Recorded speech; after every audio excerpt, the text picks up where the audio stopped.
Please be seated. Does the state have any factual information for the court to consider or any sentencing recommendation at this time? Yes, Your Honor. As it relates to count one, we've asked for adjudication of guilt, 15 days in the county jail, 5 months of reporting probation to follow, obviously cost of court, cost of prosecution, $100 on the, or $50 on the prosecution, no contact with any school, be it private or public. And as it relates to count two, a consecutive 6 months of reporting probation with no contact with any school, private or public.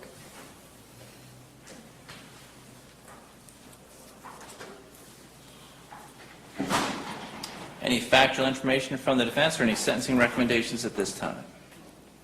The only factual is he's got 0 priors, Judge. So I was going to ask the court to withhold on both counts and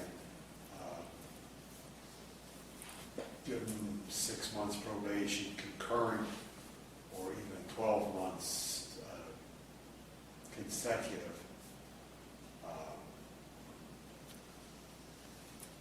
The court heard the facts of the case.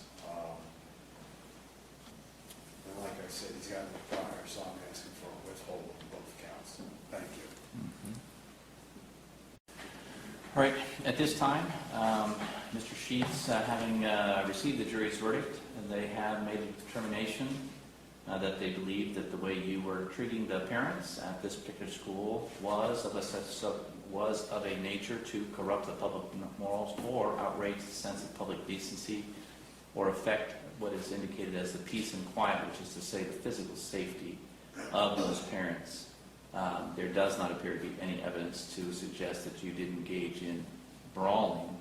However, one would have to question whether or not the young lady's response with the bullhorn was, in fact, an act of battery against you, given what was indicated on the video, where there was an indication that it was hurting your ears, which is a physical response by her against you in defense of herself and the way she was being treated by the words that you were using on the date in question.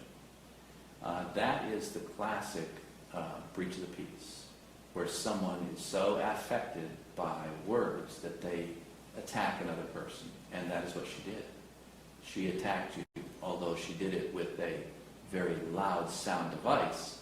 That is nonetheless a battery and could be charged as such, but for the fact that she would have that defense that she was defending her honor. She was engaging in that conduct because she was incited by fighting words, and therefore likely she wouldn't be convicted. But that is part of the analysis of the court.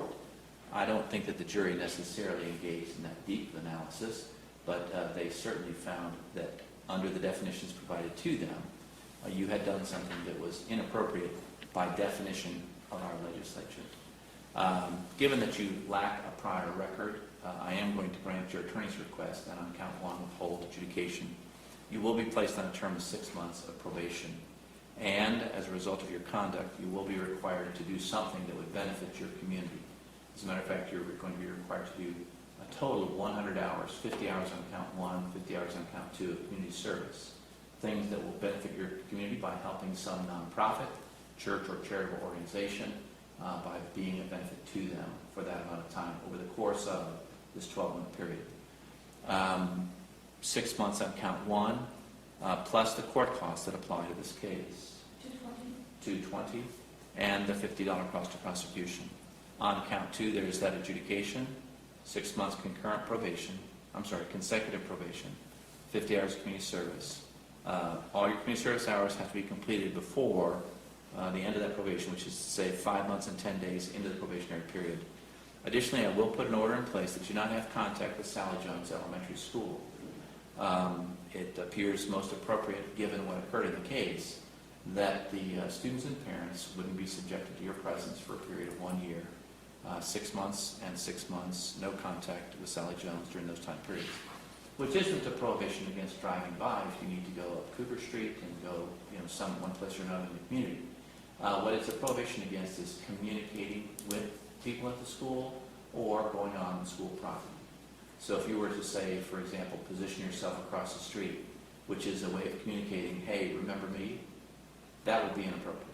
But if you just drive by because you're going to the Ann Street storage facility or something by way of those roads, that's not prohibited. It's the contact and communication with the school that is prohibited or going on that property. I'm not going to put a blanket prohibition against all schools because they weren't subjected to this conduct, and it doesn't appear necessarily that you are focusing on schools, although I understand the argument that you position yourself near a school to get adults. You certainly can do that at other places, and that's not going to be prohibited. What's prohibited is the type of interaction between yourself and the adults while you were engaging in free speech. And it's certainly not inappropriate to engage in free speech, but the way you treat the people in which, with whom you're engaging is what was found unacceptable by this jury. You would have 30 days to appeal if you think anything illegal occurred to you from your initial contact with law enforcement all the way through sentencing. If you want an appeal filed, you just tell your attorney, and it has to be within 30 days. If you let the 30 days come and go and it's not filed, then your appellate rights expire. If you tell your attorney you want an appeal filed, he will do that because he'll remain attorney of record, and that will be part of his professional responsibility. However, it is not his responsibility to represent you on appeal. If you want him to do that, you'd have to make professional arrangements with him. If you're unable to afford appellate counsel, you can apply at the clerk's office. There's an application for criminal indigent status form that you can get from our clerks. You can fill that out and submit that for appellate counsel, and they can see if you qualify for that. That also would need to be done fairly expeditiously, so that once your appellate documents are filed, your attorney, if you need a public defender, can then get on board as quickly as possible to assist you.